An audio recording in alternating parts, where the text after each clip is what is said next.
over a century. Soul food restaurants are more than places to eat. They're living monuments to resilience, family, and culture.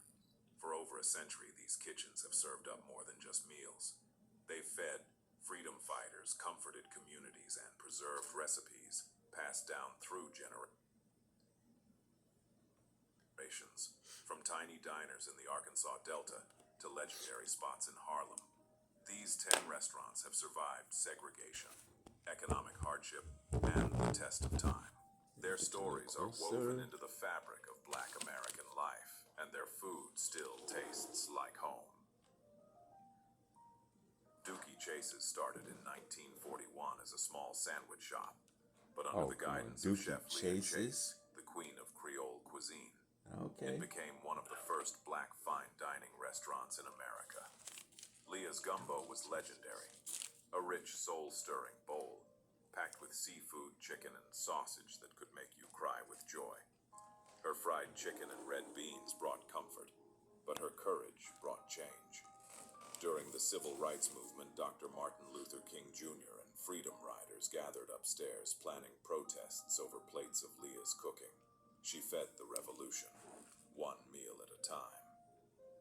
The dining room was elegant, white tablecloths, black art on the walls, but it always felt like a big family dinner. You weren't just a customer, you were a guest in Leah's home. Generations of New Orleanians have memories tied to this place, spotting Ray Charles at a corner table, watching President Obama enjoy a bowl of gumbo, or simply sitting with grandparents who remembered when this restaurant was a beacon of hope in a divided city. Dooky Chase's isn't just a restaurant, it's a living monument to love, resistance, and Creole soul. In 1944, a shoeshine man named Lacey Wilson Sr. and his wife Bertha saved up their tips and bought a tiny two-stool diner in D.C. Nearly 80 years later, Florida Avenue Grill is still standing on that same corner, holding the title of the oldest soul food restaurant in the world. In the early days, Lacey fried 2 chickens at a time just to keep the lights on. That fried chicken became the heart of the menu. Crispy, golden, and unforgettable. Over time, the offerings grew.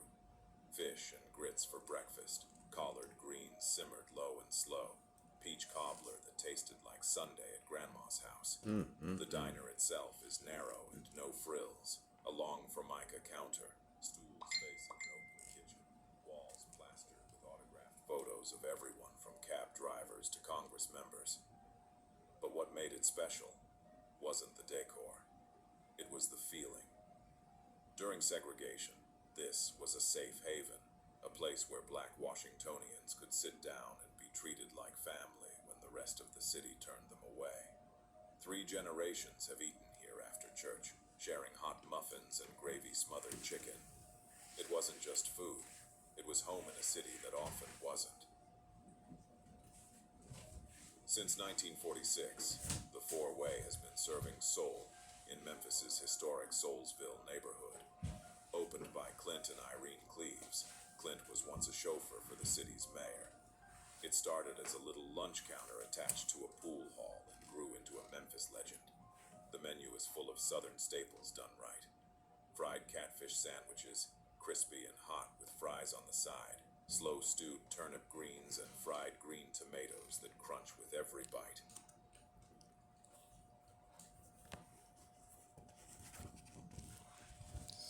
Sorry, I had to put my hat on.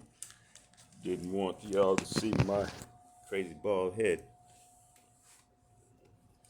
I'm trying to regrow some hair. What do you think about that food? That was from a long time ago. Those places are still here. And you know what's still here? Judge. Judge is still here. Had his own place in front of the window. A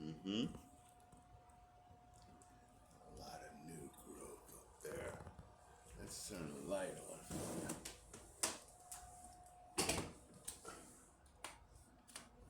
There we go. There she is. She's looking pretty good.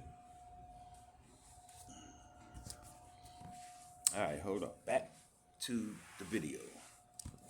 And I got my coffee ready now.